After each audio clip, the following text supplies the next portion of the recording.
యూనికే ఈ పేరుకు గొప్ప విజయం లేదా బాగా జయించడం అని అర్థం.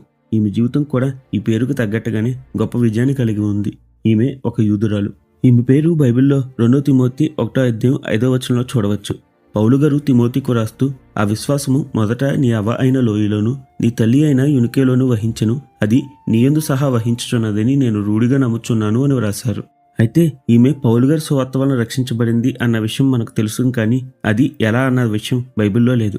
అపోస్తల కార్యం 14:6 శిష్యులు చెదరపోయి లుకానియాలోని లూస్త్రా, దెర్బే చుట్టుపట్ల ప్రదేశాల్లో సువార్త చేశారు అని వ్రాయబడి ఉంది. బహుశా ఇప్పుడే ఈమె కుటుంబం రక్షించబడి ఉండవచ్చు. అయితే అపోస్తల కార్యాలు 16:1-2 పౌలు దెర్బేకును లుస్త్రాకును వచ్చును. అక్కడ తిమోతి అను ఒక శిష్యుడుండెను. అతడు విశ్వసించిన ఒక యూదురాలి కుమారుడు. అతని తండ్రి గ్రీసు దేశస్థుడు. అతడు లుస్త్రాలోను ఇకోనియాలోను ఉన్న సహోదర